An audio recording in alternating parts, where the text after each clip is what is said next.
Magandang araw sa inyong lahat. Ako si Edirin, isang nurse at welcome sa Usapang Ina, kung saan ibinabahagi natin ang mga personal na karanasan ng mga ina sa kanilang pagbubuntis, panganganak at pagiging magulang. Kasama natin ngayon si Mika, ang aking pinsan, isang ina na magbabahagi ng kanyang kwento. So, kamusta po kayo?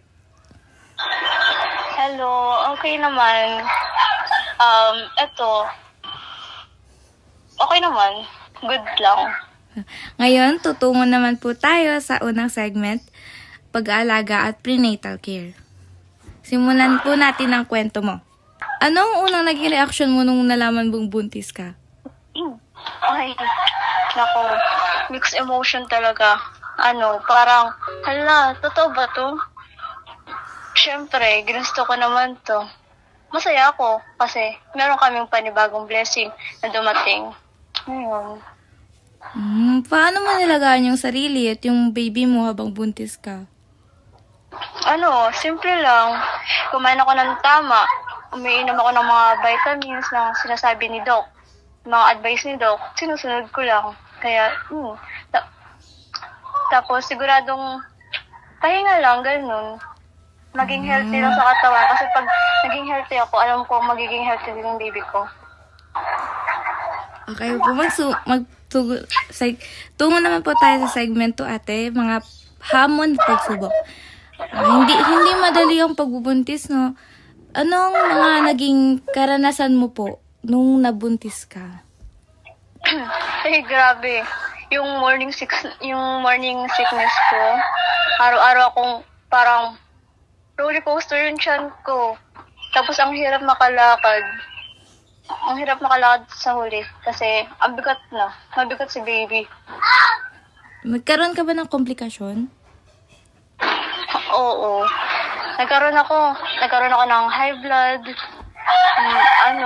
Kaya madalas ako binabatay ng asawa ko pero minamanage naman. Lagi ako nagpapatingin kay Doc. Kaya, yan. Ano ka ba, ate? Normal or CS? Normal. Tungo naman tayo sa segment 3, ang makahubuluhang alaala. Naka-experience ka ba ng ate, mga common pregnancy symptoms katulad ng cravings, pagod, o morning sickness? Ay, oo. Oo, meron. Lagi akong, gusto ko yung may hinahanap akong maasim na kakainin, ganun. Nagpapaharap talaga ako sa asawa ko, pero, ayun, nagpapaharap ko ng mangga, ganyan. Tapos, ayun, pero, yung pagod, grabe, parang, lagi kang lobat, ganun pala yung pag nagbubuntis. Ayun. Panguna mo palang bang pagbubuntis, ate? Sorry po. Panguna mo palang pagbubuntis? Opo, firstborn ko po to. Sa kabila ng mga hamon natin, may mga memories bang magaganda? Ano yung pinakamasaya mong moment habang nagbubuntis ka? Ay, yung masayang moment ko, yung unang beses na gumalaw si baby. Sobrang, feeling ko super connected namin dalawa. Parang wow, totoo na talaga na may buhay sa loob ng tiyan ko. Paano naman naging suporta ng family? Malaki pa na tulong nila? Malaki ba, ate? Oo, sobra. Yung suporta nyo, yung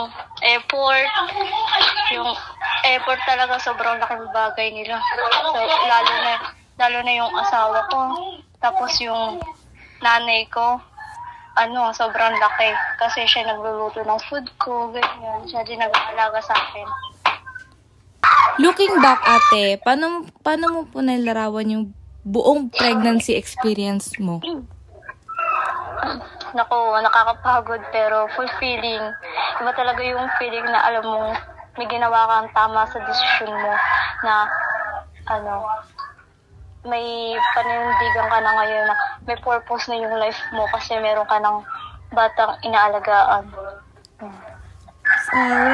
Maraming salamat, ate. Sa kwento nyo, ang daming lesson at nakakatuwa ang journey nyo. Sa ating listeners, abangan pa ang susunod nating episode dito sa Usapang Ina. Hanggang sa muli!